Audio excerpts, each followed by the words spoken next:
dois réellement vivre. Merci Seigneur pour ce moment que tu nous donnes. Bénis ton serviteur au nom de Jésus. Amen. Gloire au Seigneur. Béni soit Dieu. J'aimerais vous dire que l'homme est une création particulière. Je ne sais pas de quelle façon tu évalues la création de ce que tu es, mais il faut qu'on comprenne bien que nous sommes une créature, comme dit David, si merveilleuse. Non pas par rapport aussi, mais j'aimerais aller plus loin dans la pensée, non seulement par rapport au corps humain, parce que David disait, je te loue de ce que je suis une créature si merveilleuse. En parlant du corps humain, il n'y a pas, les hommes disent, les savants disent qu'il n'y a pas une usine semblable, qui peut être semblable au corps humain.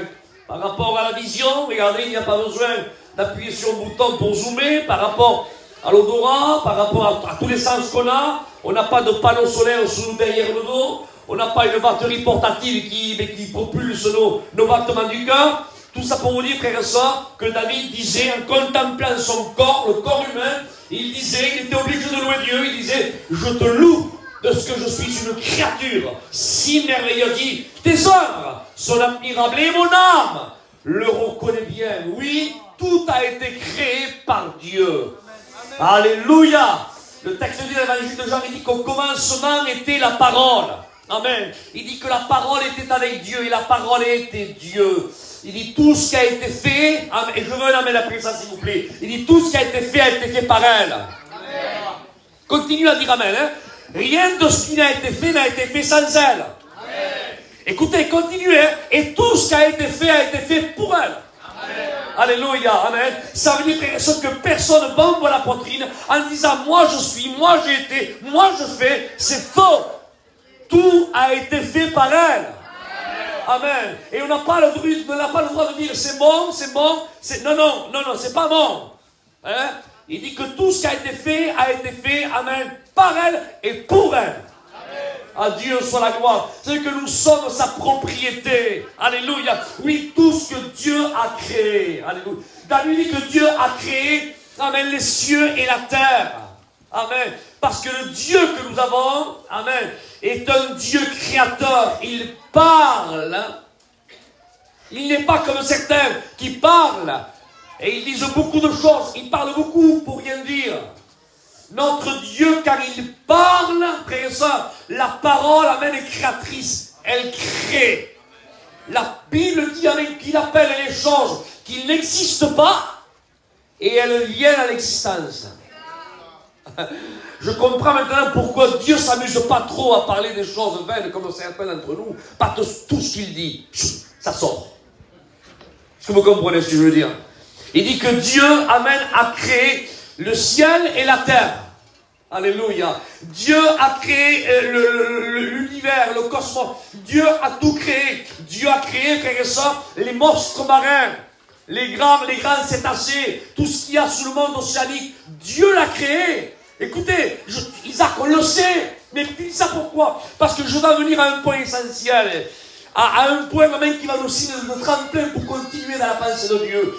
Dieu a créé tout ce qu'il y a, amen, sous la mer et sous le monde océanique, tout ce qu'il y a, amen, vie, Dieu l'a créé. Dieu a créé aussi les animaux des champs. Dieu a créé aussi tout ce qui a plume, aile, tout ce qui vole. Dieu l'a créé. Et à un certain moment, dans tout son élan de création, on dit, bon, alors je prends bien sûr mon langage à moi, vous me connaissez, hein? Est-ce que vous me permettez d'être moi ce soir?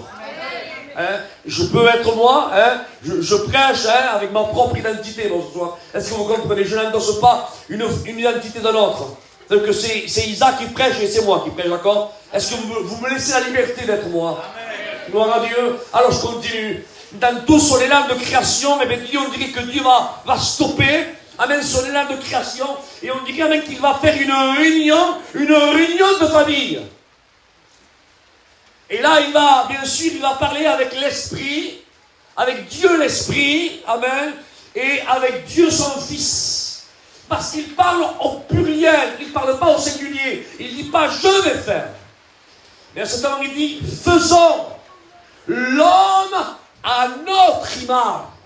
Écoutez, Seigneur, c'est merveilleux, mon Jésus. Il n'est pas écrit dans la parole de Dieu. Vous ne trouverez pas un texte. Alors si vous le trouvez, dites-moi-le. Je suis friand de le savoir. En vérité, je vous dis. Vous ne trouverez pas un texte. Pourtant, les anges, ce sont des esprits au service de Dieu, dit la Bible. Il y a toute une hiérarchie angélique. Il y a l'archange Michel, le chef de l'armée, avec de l'armée céleste. Il y a Gabriel, le messager de Dieu. Écoutez, c'est quand même spécial, un ange. Eh bien, vous ne trouverez pas un texte où il est écrit que Dieu a créé le monde angélique à son image. C'est pas marqué. Dieu a créé les anges, ces esprits qui sont mis au service du Tout-Puissant. Il ne les a pas créés à son image. Il a créé les monstres marins, mais il les a créés selon leur espèce, non pas à son image. Il a créé les anges du ciel, mais selon leur espèce, non pas à son image. Il a créé les animaux de champ à leur espèce, mais non pas à son image. Mais toi et moi, la création humaine, alléluia, la Bible dit que Dieu en s'arrêta. Il a fait comme une réunion de famille avec l'Esprit et son Fils, et il a dit, faisons l'homme à notre image. Amen. Il a fait là un petit bonhomme de terre, alléluia, au jardin d'Éden, et le texte dit, frère et soeur, dites amen après ça, dit, il souffla dans ses narines un souffle de vie. Et la Bible déclare, et Adam devient une âme vivante. Alléluia. Adam, frère et soeur, amen, reflétait l'identité de Dieu.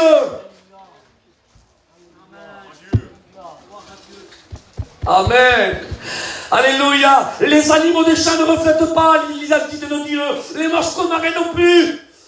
Mais Adam reflétait l'identité de Dieu. Amen. Car Dieu est saint. Amen. Adam reflétait la sainteté de Dieu.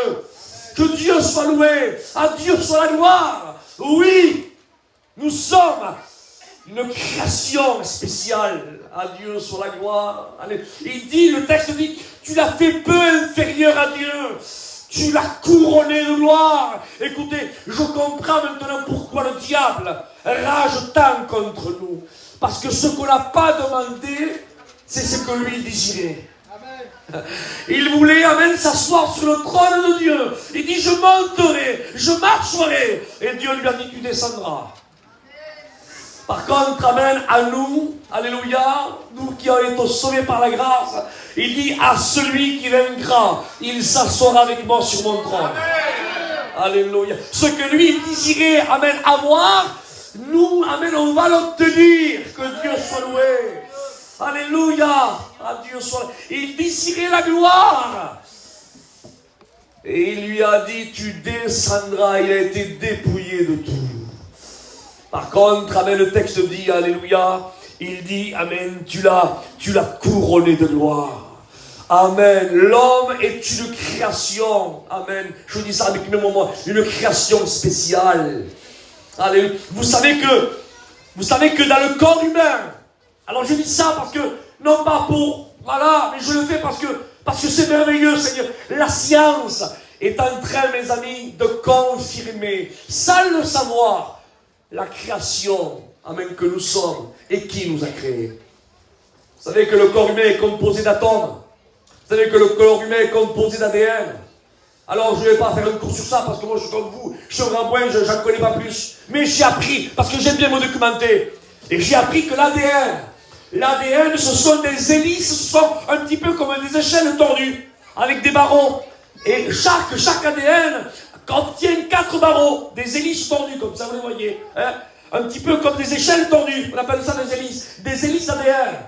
Et il y a 1 barreau, 2 barreaux, 3 barreaux et 4 barreaux. Et eux, les sages, les scientifiques, hein, Ils disent que c'est dans l'ADN, dans ces hélices d'ADN, eh bien, il y a le code génétique. Il y a tout l'historique de l'homme. Si on est occidentaux, si on est du continent africain, ou sinon, si on est par exemple de ceux qui appartiennent à l'Asie. Enfin bref, il y a tout le code génétique. Et eux, les scientifiques, ils disent, que pour lire les hélices d'ADN, ils ne lisent pas n'importe comment, il y a une façon de le lire. Il y a une valeur numérique. Et chaque barreau, il y en a 4, chaque barreau vaut une valeur numérique. La première barre, elle vaut la valeur 10. La seconde, elle vaut la valeur 5.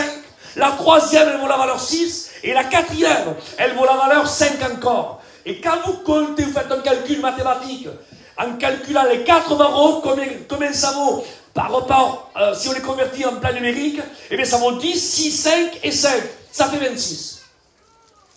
Eux, ils disent, le code génétique, l'ADN, les listes d'ADN avec ces 4 barreaux, eh bien, ça vaut le nombre, écoutez, ça vaut le nombre 26, ça vaut le chiffre 26. Mais ils ne savent pas.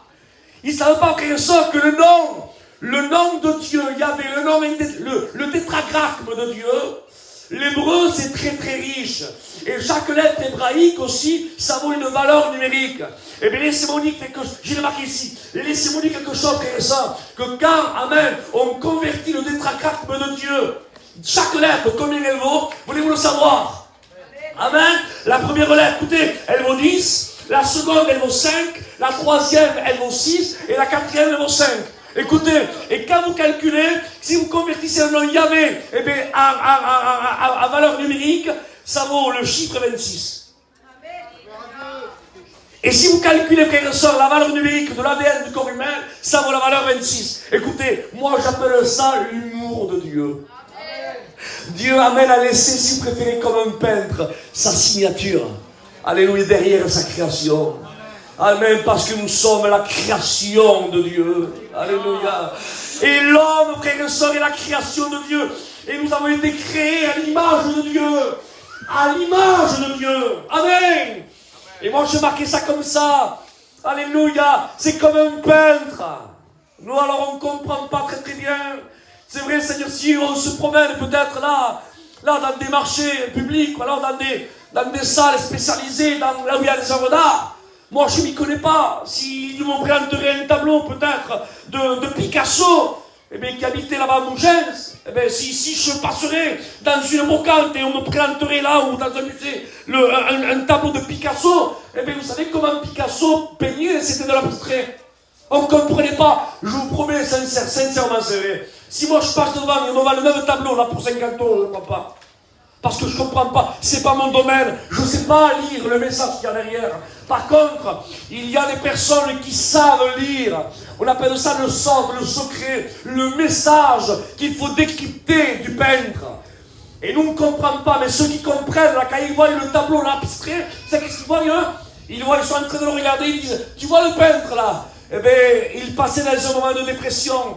Tu vois le peintre là, il avait un foyer comme ça. Tu vois le peintre là, et bien il passait par. Et bien à travers la peinture, il a laissé là comme un code, il a laissé là comme un historique. Et à travers même toute sa peinture, il y a le caractère du peintre qui arrive à ressortir. Eh bien laissez-moi vous dire, frère et sœur, que nous sommes la création de Dieu. On a été créés à l'image de Dieu. Et le normal, frère et sœur, amen, c'est qu'Adam reflétait dans ses faits et gestes. Il reflétait, alléluia, le caractère. Il avait l'ADN de la parole. Est-ce que vous comprenez ça? Et à travers ces faits et gestes, on arrivait, frère et sœur, à lire, frère et sœur, comme quoi, amen, qui l'a créé? Dieu avait laissé sa signature dans l'ADN. Est-ce que vous comprenez ce que je veux dire? Mais la Bible déclare, frère et sœur, au chapitre 3 du livre de la Genèse, il dit que le diable est venu et il a mis ses mains sales sur Adam, et l'image qu'Adam portait, l'identité de Dieu a été complètement floutée, a été complètement, frère et sœur, tordue, salie, bafouée. Et à partir de ce moment-là, l'homme ne portait plus l'identité de Dieu.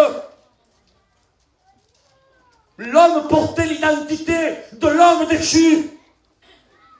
Et on ne portait plus, frère et sœur, On ne reflétait plus la sainteté de Dieu, l'amour de Dieu, le caractère de Dieu, le regard de Dieu, le vocabulaire de Dieu. On ne le reflétait plus. Ça émanait plus de nous. Mais il y avait une autre identité qui apparaissait. C'est l'identité du péché. L'identité du péché. Alors certes, la silhouette, le corps humain, ça a été créé par Dieu. Mais l'identité du Créateur ne reflétait plus. C'était le péché qui apparaissait. Et à ce moment-là, la Bible dit que tout seul pécheur est privé de sa gloire. Et les hommes reflétaient, comme un petit cousin qui a témoigné, et tous ceux qui ont témoigné, et ainsi que moi, que je prêche, je portais l'identité de l'homme dessus. Je ne portais plus, frères et sœurs, l'image de Dieu. Je reflétais l'image du péché. Et on m'appelait plus par mon prénom. Mais je portais l'image du péché, alors on m'appelait le crâneur. Je connaissais des personnes qu'on les appelait les drogués. Le valtard, le fanfaron, le hauteur, le crâneur, l'homme jaloux, à bord de l'expression, le rourano, le menteur, l'ivrogne, l'alcoolique, le bagarreur. Pourtant, ils ont bien un prénom. Ils ont bien un prénom. Mais le péché les a complètement désidentifiés. Et le péché apparaissait en eux. Pour cela que l'homme qui est à côté de Jésus, on les appelait les deux brigands, deux malfaiteurs. Ils étaient complètement défigurés par le péché. Mais je bénis Dieu ce soir, je loue Dieu, je glorifie Dieu. Tu me diras pourquoi, Isaac, pourquoi? Parce que si on portait jusqu'à maintenant l'identité du péché, à travers la désobéissance d'un seul, la mort est venue, dit la Bible. Oh, je glorifie Dieu, parce qu'à travers les souffrances de mon vaillant héros à la croix. Amen. Amen. Alléluia. Je dis de mon vaillant héros. Pourquoi tu dis de mon vaillant héros? Parce que le véritable man, qu'est-ce que c'est les man? Ceux qui font partie de la famille des man, Bioman, Superman, Wonder Woman, quand on met man à la fin, c'est un super-héros. Mais laissez-moi vous dire, frères et sœurs, que Jésus, man, ça veut dire homme en anglais. Et comment il se faisait appeler? Jésus dit, moi, le Fils de l'homme, le véritable man, le héros des héros, le véritable, celui qui marche sur les eaux. Ah, Seigneur, alléluia. Celui avec qui ressuscite les morts. Amen. Alléluia, amen. Celui qui dit la chose fait. Amen. Celui qui purifie les lépreux. Oui, le véritablement, le héros des héros, a accepté d'être défiguré. Je le redis. Lui qui était le plus beau parmi les fils des hommes. Alors on dépeint souvent Jésus n'avait ni beauté ni éclat. C'est vrai. Mais ça c'est Jésus défiguré. Mais avant que Jésus soit défiguré, il était le plus beau parmi les fils des hommes. Il était l'agneau parfait. Ses yeux parfaits, ses joues parfaits, son nez parfait, les dents blanches alignées. Il n'y avait pas une seule dent qui était gâtée. Il n'y avait pas une seule carie. Les mains, les doigts, la stature, le poids. Écoutez, tout ça. Il n'avait pas un défaut. Il était l'agneau parfait. Tu es le plus beau parmi les filles des hommes. Mais la Bible déclare, frères et sœurs, qu'il a commencé non pas à détourner son regard ni sa joue, mais il est resté ferme de celui qui voulait le gifler. Il ne s'esquivait pas, mais il recevait des soufflets par les soldats romains. Vous savez quels sont les soufflets? Des soufflets, c'est des revers de main. Eh bien, il recevait des revers de main en plein visage. Et là, le sang commençait à jaillir. Il avait des yeux, essayez de visualiser dans votre esprit là, lui, le plus beau parmi les fils des hommes. Son œil gauche, il commence à enfler. Son œil droit, un autre œil au vert noir. Ses lèvres, fendues par les coups. On lui a arraché la barbe. Et les scientifiques disent que quand on arrache la barbe, alors, il y a un effet d'œdème qui apparaît. Les joues enflent. Imaginez le visage de Jésus. Deux yeux verts noirs, les lèvres fendues, les joues enflées. Écoutez, il pouvait à peine ouvrir les yeux tellement que ses joues étaient enflées par la douleur, par les coups. Sa barbe était presque collée par le sang qui coulait. Ses cheveux pareils. Écoutez, des coups de poing il recevait par ses bourreaux qui étaient envoyés par les ténèbres. Son dos était labouré comme un champ, dit la parole de Dieu. Avez-vous passé près d'un champ labouré? Avez-vous passé près d'un champ labouré? Essayez d'examiner bien, il n'y a pas une seule herbe qui apparaît. Tout est renversé sur elle-même. Eh bien, laissez-moi dire quelque chose, c'est de regarder le dos de Jésus. On ne peut pas mettre un doigt, où on pouvait mettre le doigt sur une chair qui était normale, la peau à sa place. La peau était complètement retournée sur elle-même. La peau était à l'intérieur et la chair était à l'extérieur. C'était une mare de sang. Écoutez ce que je dis. Le dos de Jésus. Certains disent qu'il avait reçu 39 coups de fouet. C'est faux. La Bible déclare, frère, que Jésus a reçu un nombre incalculable de coups de fouet. Pourtant, tu me diras, Isaac, c'est écrit qu'il avait reçu 39 coups de fouet. Non, c'est faux. C'est pas écrit. Le texte dit même que quand un juif faisait quelque chose qui n'allait pas, eh bien, on le flageolait. Tout dépend de la gravité de son problème. Alors, on pouvait le taper 10 coups de fouet, 20, 30, 35, mais on n'allait pas au-delà de 40. Mais il fallait qu'un juif frappe un autre juif. Rappelez-vous ce que dit Paul, dans 2 Corinthiens 11, 23, dans la panoplie de souffrance. Il dit, car j'ai reçu des juifs, 5 fois, 40 coups moins 1. Par qui tu as été flageolé, Paul? Il dit, par les juifs. Je vous pose une question. Qui c'est qui a flageolé Jésus? Pilate dit, il le fit fouetter de verge. Ce n'est pas les Juifs qui ont fouetté Jésus. Non, non, non, non. C'est les soldats romains mandatés par ce gouverneur Pilate. J'ai eu l'occasion de prêcher là au prétoire. Et on dit qu'il y avait comme une pierre. Une pierre qui était un petit peu haute. Vous savez, comme le pot de fleurs. Et à ce moment-là, on prenait Jésus et on le mettait là, sur cette pierre, à un seul fin que son dos, la peau de son dos, s'étire très très bien. Et une fois que sa peau était très très bien tirée, les bourreaux avaient là un morceau de bois dans leurs mains, avec un morceau de lanière en cuir, avec des osselets ou des bouts de fer.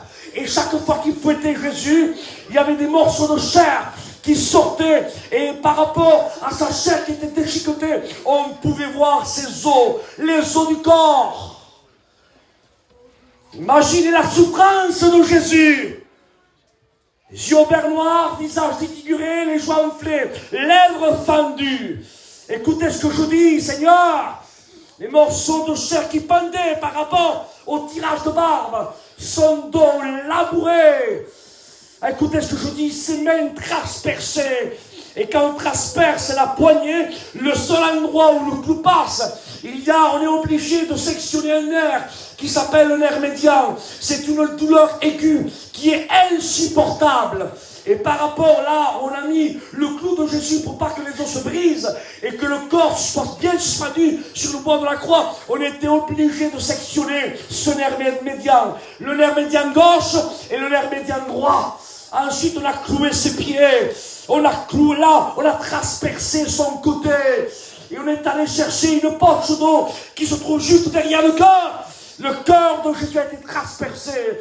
C'est pour cela qu'il est sorti de l'eau et du sang de son corps. Écoutez, tu me diras, Isaac, pourquoi il a subi tout ça? Pourquoi il a accepté d'être défiguré?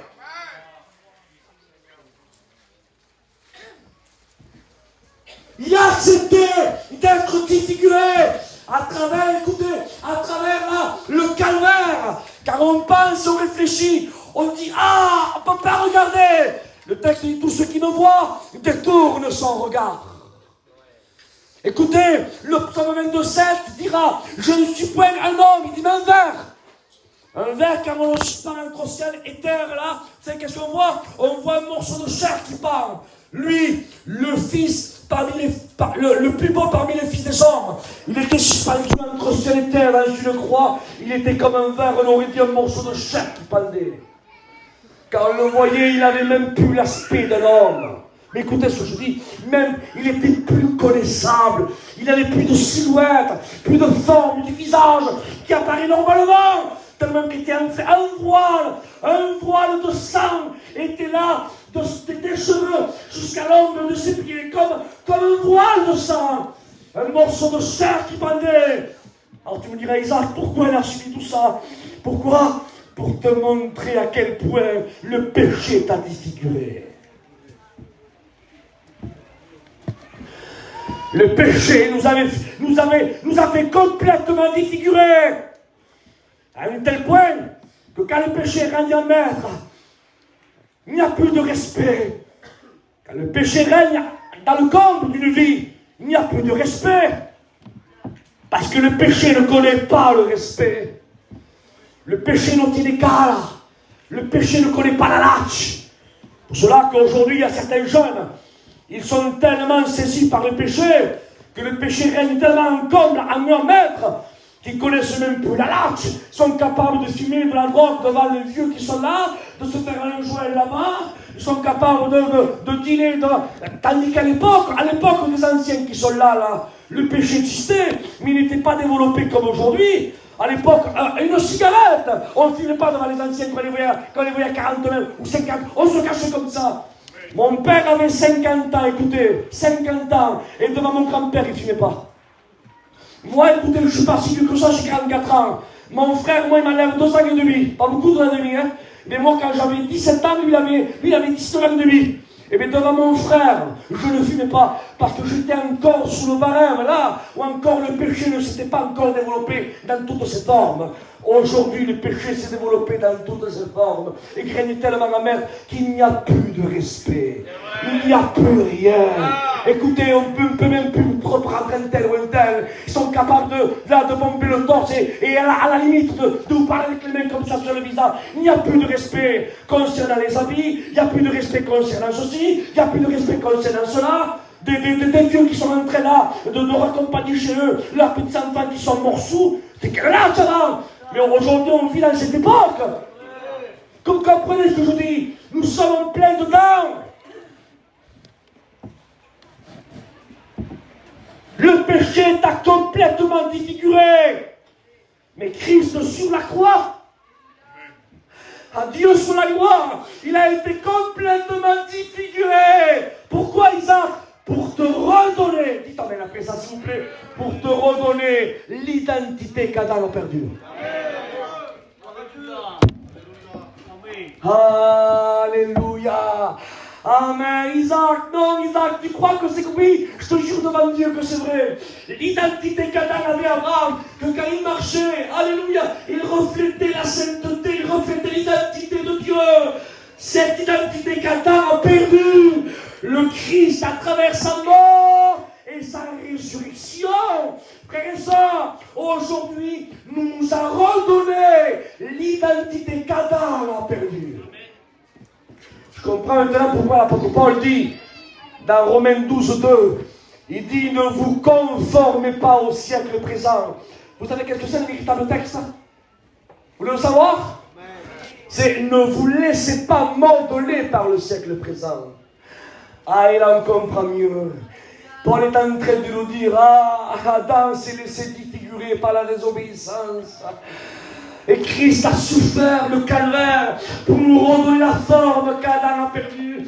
Et aujourd'hui, frères et sœurs, nous reflétons l'identité de Dieu. Et Paul dit, ne vous laissez pas modeler.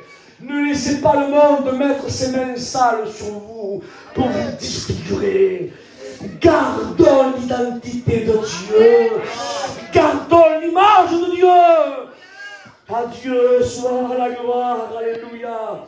Amen. Oui, reflétons cette identité. Combien ça a coûté à Christ. Amen. Pour qu'on récupère cette identité. Alléluia. Sa mort. Sa mort.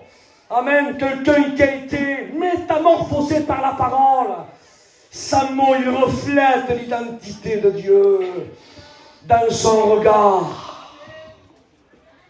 Il ne le reflète pas par rapport à un petit poisson derrière la malle. Hein. Je vous promets que c'est vrai. Ça ne veut rien dire un poisson. Des fois, un poisson cache un requin. C'est vrai, amen.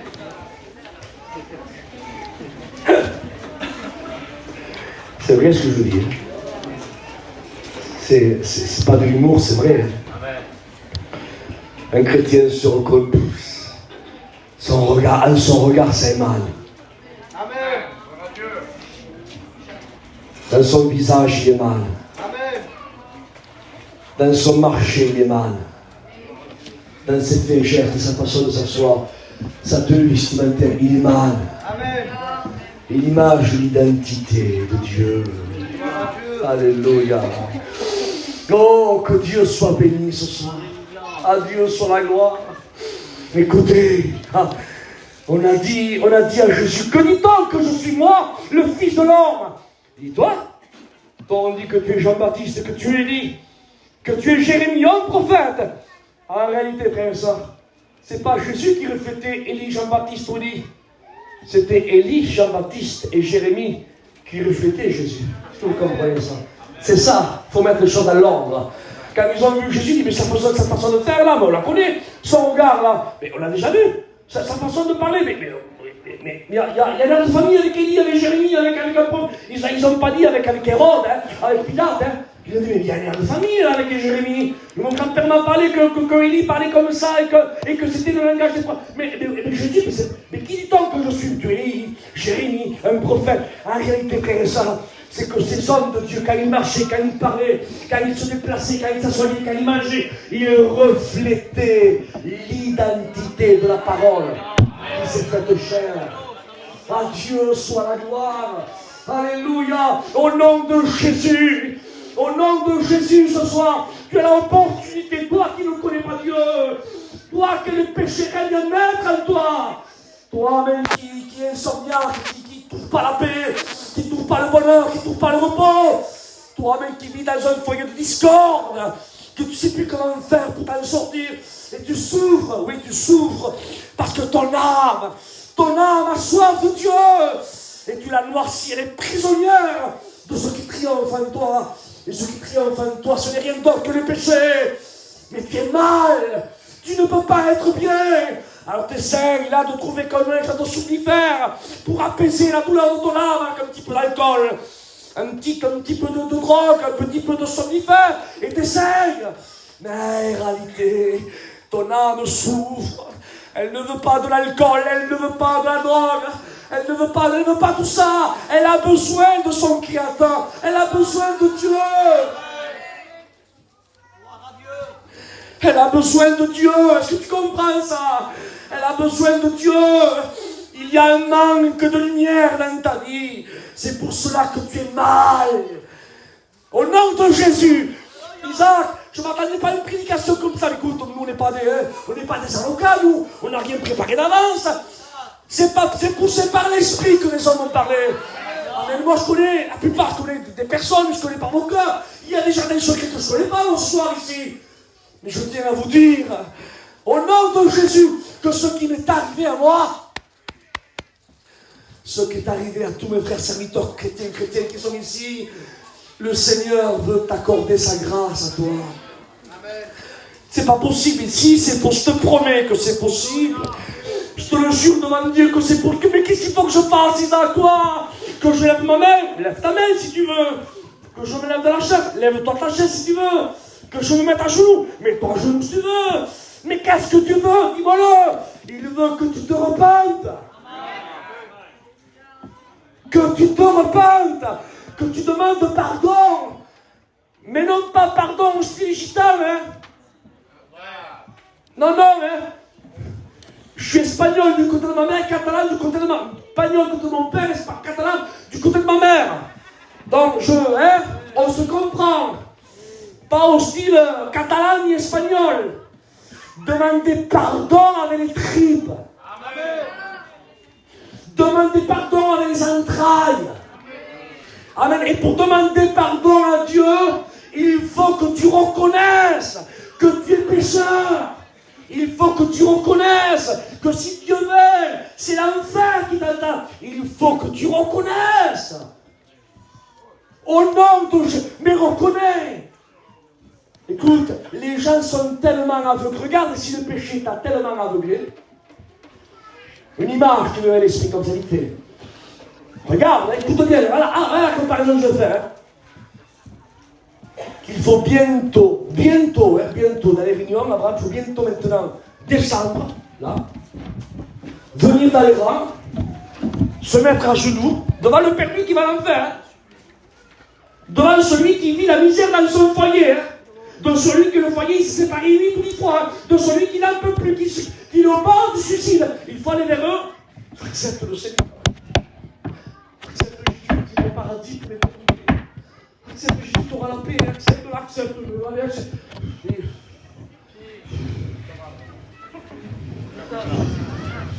Allez, encore un dernier appel. Accepte. Mais vous voyez pas la gravité, comment le péché t'aveugle. Il dit que le texte de Corinthiens 4.4 dit que le Dieu de ce siècle a aveuglé l'intelligence de l'homme pour pas qu'il voie resplendir le glorieux évangile du Christ.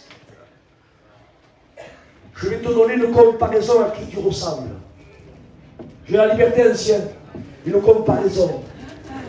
Tu vas me comparer à qui, Isaac? Tu vas voir. Imagine maintenant, je crois que Nancy il est aumônier des prisons, c'est ça, je ne me trompe pas. Imagine maintenant qu'il rentre dans, qu'il y a un gitane parmi nous, qu'il a pris perpète. Non pas 22 ans de réclusion ferme, sans remise de peine, non pas ça, hein. C'est-à-dire, tu rentres et que tu aies 20 ans, 25 ans, tu mouriras en prison. Il faut que ton cœur cesse de battre en prison. À 40 ans, à 50, à 100, 300, 120 ans, tu sortiras par les pieds. Il faut que ton cœur cesse de battre en prison à perpétuité, mais hostie américain, vous savez pas aussi le français. Et toi, tu es là, tu es en prison, et tu te dis, Seigneur, j'ai 25 ans, je vais passer l'éternité là, à la fin de l'éternité. Je veux que mon cœur cesse de battre. Il me reste 10 ans, 15 ans, 20 ans, 25 ans, 30 ans, 40 ans. Si je vis jusqu'à 70 ans, 80 ans, là, jusqu'à la fin de mes jours, si, et là tu es tout seul dans la cellule, et tu es en train de faire les 1000 pas, et tu dis, pas possible, si j'aurais pu prendre encore 5 ans, j'aurais pu prendre encore 10 ans, allez tant pis, allez 20 ans, j'aurais sorti à 45 ans, j'ai encore de la vie, mais là non, là 75 ans, 80 ans, 98 ans, chaque mon cœur cesse de battre, et là tout à coup, là, il vient maintenant, là, l'aumônier, l'ancien gagou, il prend les clés de la prison, de là où tu es, de la cellule, il t'ouvre la cellule, et il te dit, bon, Mounoï, prends tes affaires, tu es libre. Et que toi tu dis, attends. Je ne vais pas partir comme ça dans la prison, quand même. Je veux savoir, moi, comment ça se fait, Gaou, que tu as les clés de la prison, et je veux savoir comment ça se fait que je suis libre. Je comprends pas. J'étais là à perpétuité, je devais mourir là, maintenant tu me dis sortir. Je comprends, non. Je veux une explication, je ne partirai pas de là. Hein. Non mais sincèrement, qui c'est qui est ça? Mais franchement, vous voulez savoir comment vous faites, le normal, comment vous feriez? Imaginez que vous êtes assis là, et que l'ancien ouvre la cellule, il dit, tu es libre.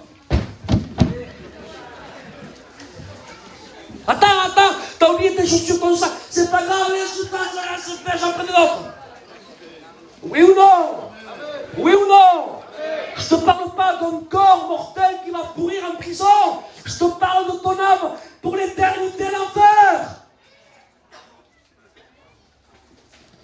Loin de Dieu à l'enfer. Là où le diable et ses démons ont peur d'y aller, dans cet endroit, là où il y a le feu de la géhenne, le soufre éternel, ton nom est inscrit en bas, tu vas là-bas pour l'éternité. Dieu envoie ses serviteurs avec les clés de la parole, ils vont ouvrir ta prison. Et il te dit, accepte le Seigneur, repens-toi, et tu échapperas. Et certains disent, on verra demain, on verra après-demain. Oh, j'ai quelque chose encore à faire, on verra. Insensé que tu es, Seigneur.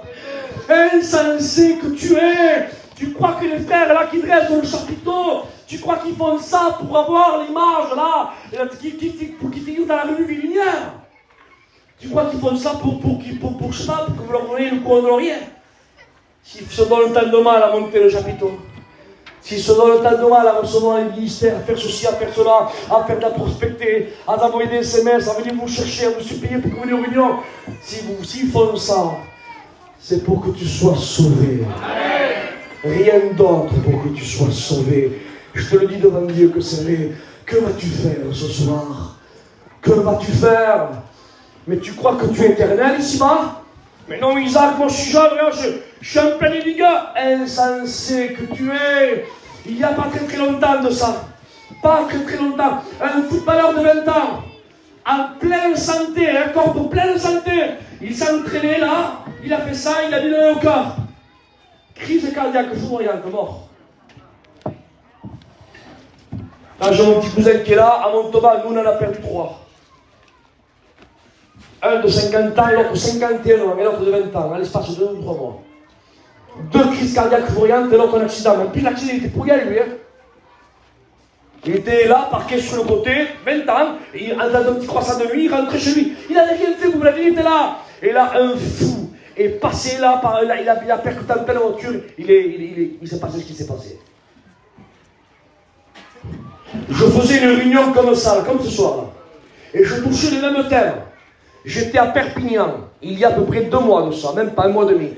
Et pendant là, ces jours d'évangélisation, je disais que l'homme est faible, que tu es fragile, qu'aujourd'hui tu es là, et demain tu n'y es plus. Et pendant que je prêchais, il y a des personnes qui se sont repenties, d'autres n'ont rien voulu savoir. Le lendemain, on est venu me chercher pour faire la réunion, et on m'a dit, Isaac, après la réunion, un jeune de 24 ans est mort. Juste après la réunion. Mais nous, on voit toujours le problème là-bas. Au fond, là-bas, au fond. Mais tu ne sais pas que le problème peut frapper ce soir à ta porte. Isaac, tu t'es mentionné. Non, moi je fais comme Daniel. Daniel disait, oh, je vais te faire savoir. Ah bon? Et quoi, Daniel? Quoi? Que tu prêches bien? Non. L'homme de Dieu, je vais te faire savoir ce qui est écrit dans le livre de la vérité. Et moi, je te dis ce qui est écrit dans le livre de la vérité. C'est que tu es faible. Tu es fragile. Ta vie est comme une vapeur, comme la navette de Tisserand, comme une vapeur qui apparaît et disparaît. Aujourd'hui tu es là et demain tu n'y es plus. Mais heureux ceux qui parlent dans le Seigneur, heureux. Mais est-ce que toi tu peux dire autant? Au nom de Jésus, que vas-tu faire ce soir? Vas-tu repartir de ce lieu de la même façon que tu es rentré? Où tu vas oser ce soir. Oser. Comme Pierre. Vous savez, Pierre n'a pas reçu d'appel. Il n'a pas reçu d'appel, Pierre. Je vous promets que c'est vrai. Dans la Bible, c'est le seul qui a levé sa main à l'appel. Mais sans recevoir l'appel. Il y en a qui faut qu'on insiste. Lève ta main. Ils ne veulent pas lever leur main. Écoutez, à quoi ça sert d'insister pour que le main se lève s'il n'y a pas les entrailles de la repentance? Ça ne sert à rien. Pierre amène à lever sa main. Mais avant de lever sa main, il y a eu les entrailles qui a parlé. Il était là dans le lac de Tibériade. Il se noyait. Je me noie, je suis mort. Le seul issue de secours, c'est toi. Il a levé sa main. Regardez l'appel. Jésus n'a pas fait l'appel. Hein. Tu te noies. Donne-moi l'appel. Il n'a pas fait l'appel. Il voyait qu'il se noyait. Il a tendu sa main. Sauve-moi. Christ, amen, lui a pris la main, amen, il a sorti de l'eau. Il faut que tu reconnaisses que tu es perdu. Accepte Jésus. Et qu'est-ce qui se passera si tu acceptes Jésus?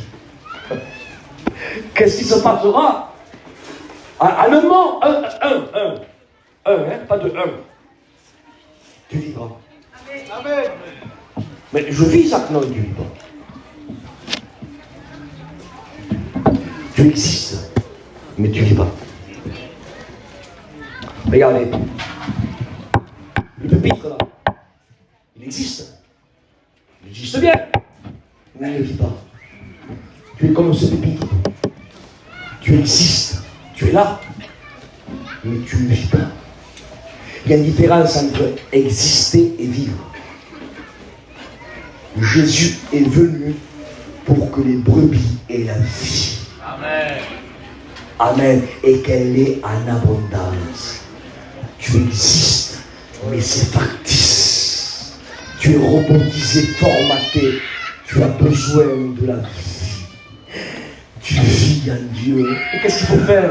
Il faut recevoir la parole, parce qu'à quiconque l'a reçue, elle lui a donné le pouvoir de devenir enfant de Dieu. Et après, qu'est-ce qui se passera, Isaac? Ça y est, je dis, et bien ça y est, tu as le Christ en toi, l'espérance de la vie éternelle. Tu as le Christ en toi. Amen, quel bonheur, quelle joie. Tu te couches, amen, tu te lèves en paix, tu manges en paix, tu travailles en paix. Alléluia, tu as le bonheur. Tu as cette bonne espérance qui ne trompe pas. Et à part ça, à part ça, et bien si Christ vient, tu pars avec lui. Alléluia. Tu pars dans le ciel, là où Christ t'a préparé une demeure, afin que là où il est lui, toi aussi tu es soit avec lui. Amen. Et après cela, même il y a un programme merveilleux qui nous a, je ne vais pas plus libérer, Seigneur, mais tu as besoin de Jésus. Amen. J'aimerais qu'on ferme nos yeux ce soir. Je vais m'arrêter là. Je voudrais que tu acceptes le Seigneur. Repends-toi au nom de Jésus. Au nom de Jésus, repends-toi.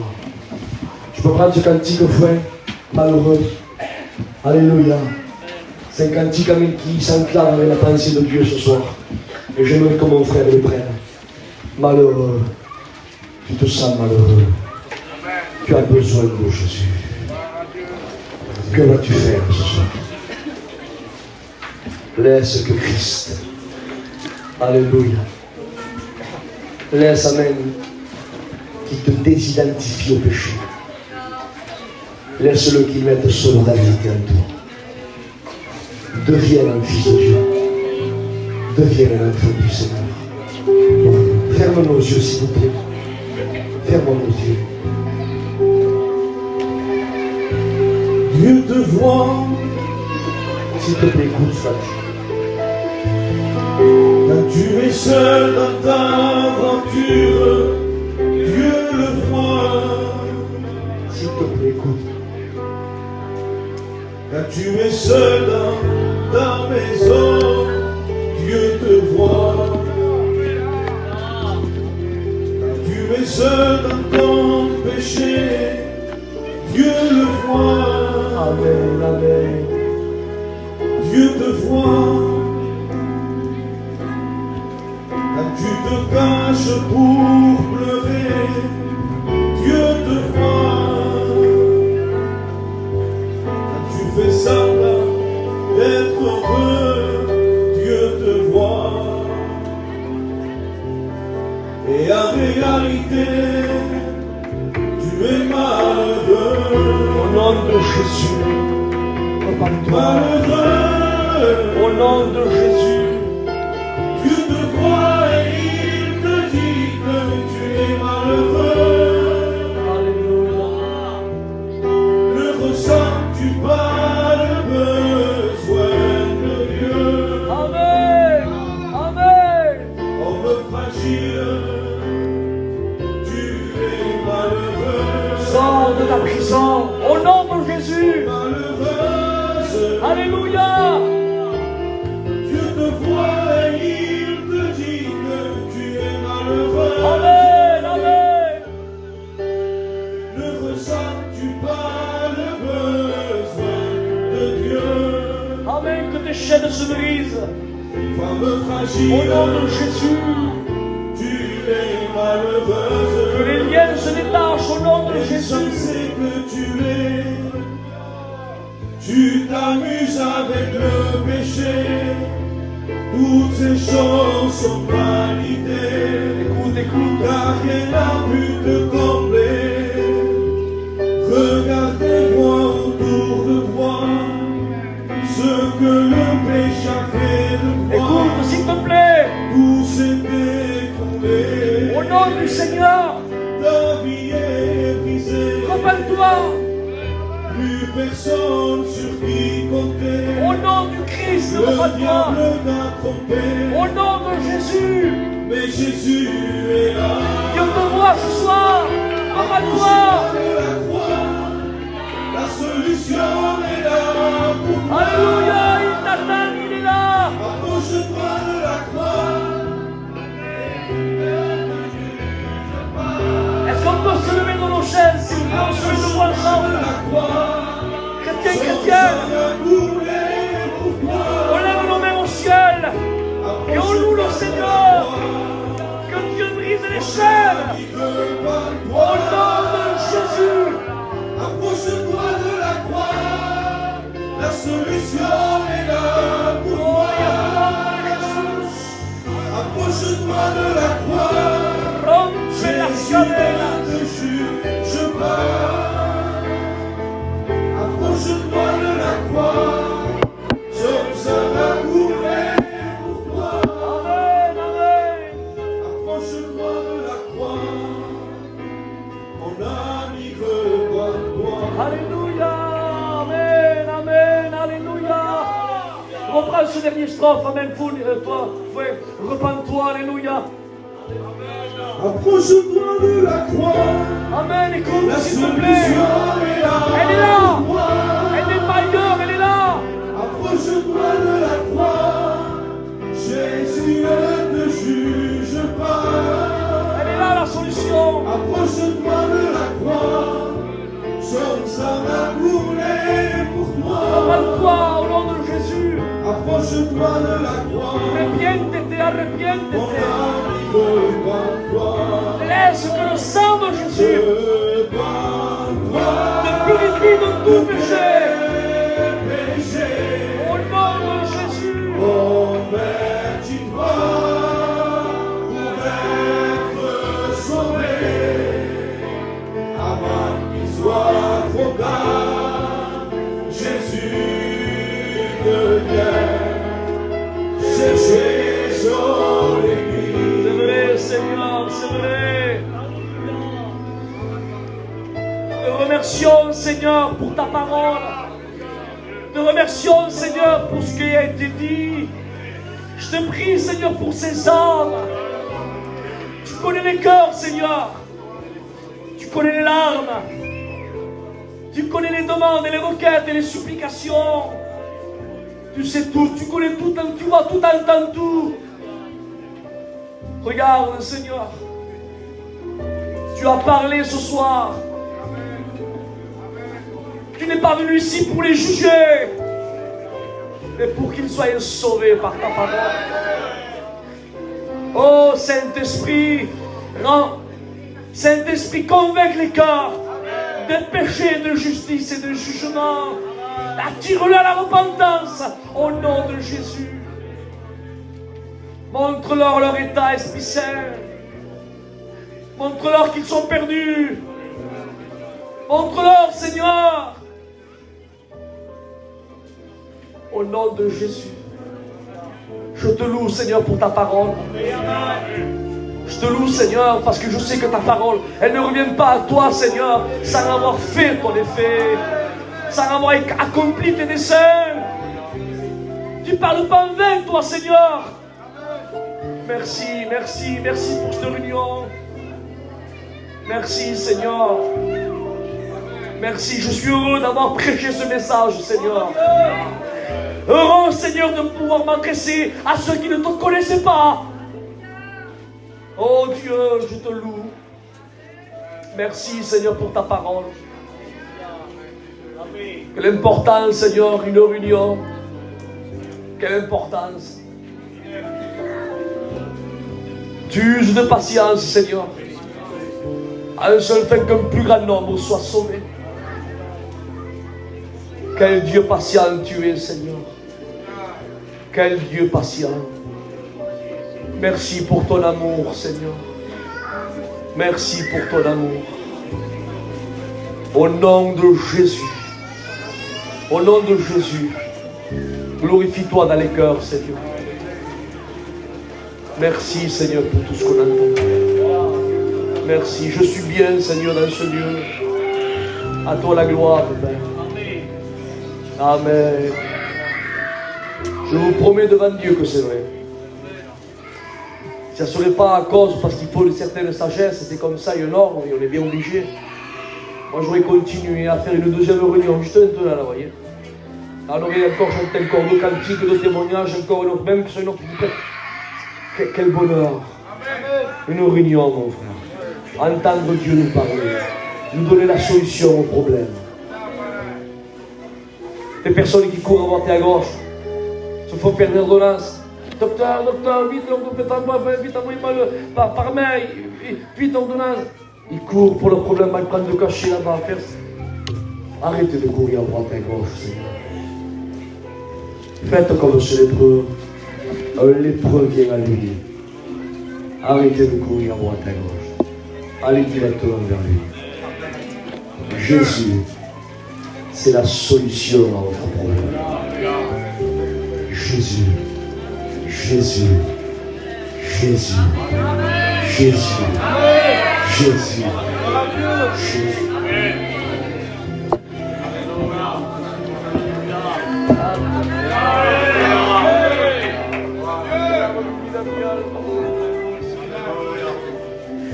Jésus, Jésus, Jésus, Jésus.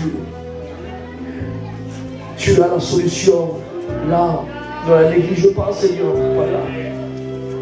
Voilà, saisis-la. Saisis-le. Saisis-le.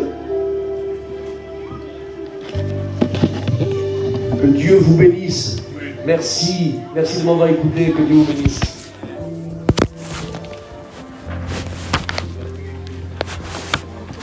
Amen. Ton nom est merveilleux, glorieux, majestueux. Merci. Gloire à Dieu. Que Dieu soit béni, amen, et glorifié. Gracias, Nous remercions le Seigneur pour le pur évangile. por tu palabra, Jesús. Nous n'avons pas été dus en erreur. Nous avons connu la vérité.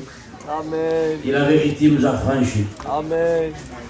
Vous avez reçu de la semence de la vie. Cette semence, gardez-la. Estime-nous heureux d'avoir entendu ce que nous avons entendu. Que Dieu vous bénisse. Amen. On va se préparer.